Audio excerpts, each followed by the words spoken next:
Fala pessoal do YouTube, aqui quem vos fala é o Felipe Neri e hoje vamos de uma curiosidade deveras interessante que não tem nada a ver com o raciocínio lógico, que é o conteúdo que a gente tem falado muito aqui no canal, mas eu achei impressionante e eu gostaria de compartilhar com vocês o que foi desenvolvido na Universidade Politécnica de Valença, na Espanha, que é a viga de plástico.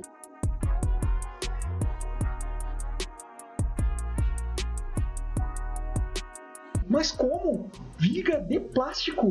Isso é muito interessante. Então, vamos ver aqui o vídeo da própria instituição, vídeo gravado pela própria instituição, em que eles demonstram como se faz, né, como foi feita essa viga. E olha que coisa interessante.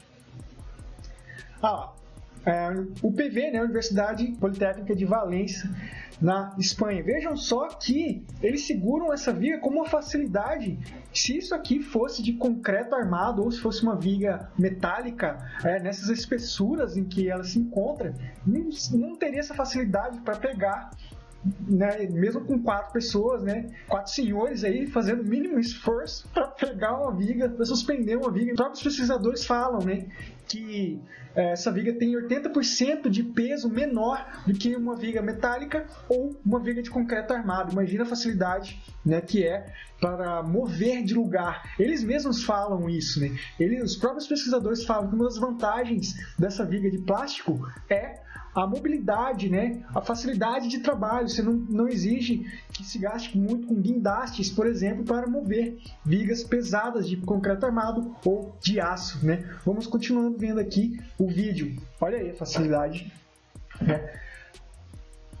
Esse aí é o núcleo da viga. Olha lá, ela é feita em impressora 3D. Na verdade, né, ela não é completamente feita de plástico, mas ela tem um núcleo de plástico em volta dela. Ainda precisa de uma capa de concreto. Aqui a gente vê, por exemplo, né, como eu falei para vocês anteriormente, existe um núcleo de plástico, né, e aqui nós temos, né, não sei se dá para ver aqui com o laser. Aqui nós temos então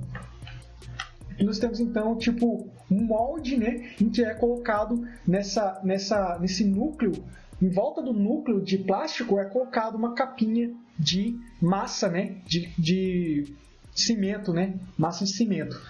Olha que coisa. Aí o detalhe, né, você pode ver no detalhe, né, por cima ali, como é que fica essa capa, né, de concreto. Vejam só, esse detalhe é muito legal. A gente pode perceber aqui que, né, ela tem essas ranhuras, né, na parte de cima da viga, né, isso, na parte de cima mesmo, né, essa parte de cima, veja que a parte de baixo não tem espaço para colocar, né, uma massa de cimento, mas aqui nós temos essas ranhuras justamente para que possa agarrar essa massa de cimento, para que ela possa agarrar a peça de plástico, né? Afinal de contas, plástico, né, não tem uma porosidade suficiente para que haja uma aderência, né, dessa massa de cimento no plástico. Então precisa dessas ranhuras. Olha a solução que eles encontraram aí, fazer essas ranhuras, né, para que o plástico, para que a pasta de cimento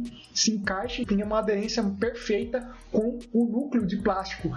Semelhantemente ao que ocorre, por exemplo, nos tijolos de barro que a gente vê nas construções usuais aqui no Brasil. Os tijolos, geralmente, né, se não for aquele tijolo pequenininho, aqueles tijolos furados são todos cheios de ranhuras. Por que existem aquelas ranhuras? Para que a massa de cimento possa ser chapada, né, com força do impacto, e essas ranhuras auxiliam nesse agarre, né, agarre entre aspas, dessa massa fresca no cimento, permitindo então, né, uma melhor aderência dessa massa de cimento, como por exemplo a gente faz no reboco, né?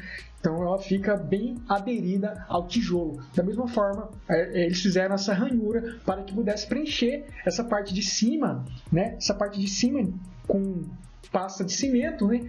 E aí ela tenha uma aderência perfeita com a peça de plástico.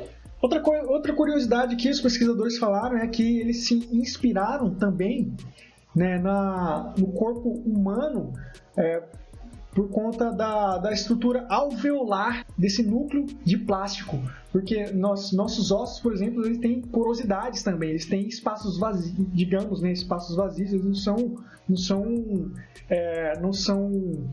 digamos, maciços completamente, né? Então, assim, ele tem esse núcleo, né, de plástico aqui, ele tem esses espaços vazios, né? E isso aqui permite que ele tenha mais rigidez. Por conta disso, não há necessidade de gasto de mais material, né? De mais material plástico para que se faça uma peça maciça, né?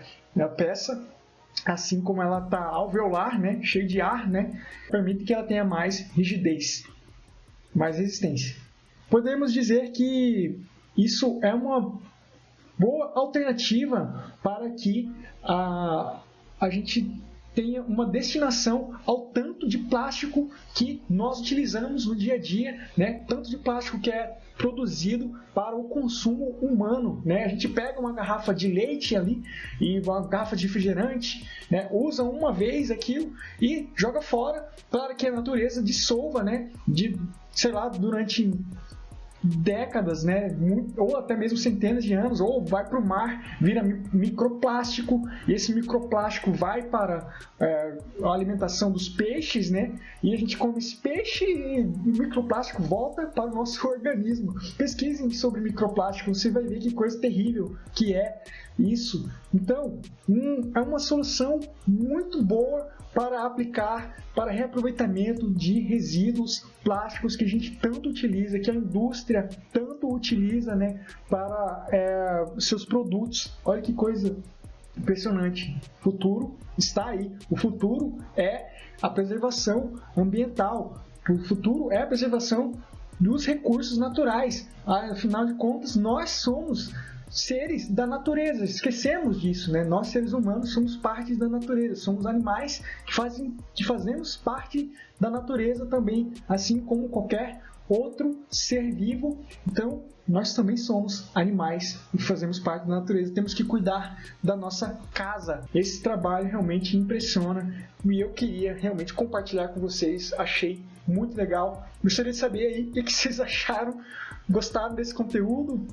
Comente aí o que vocês acharam dessa tecnologia, né? Impressionante, eu achei impressionante, estou aqui empolgadíssimo falando com vocês. Gostaria de saber o que vocês acham a respeito disso. Muito obrigado pela atenção e até a próxima!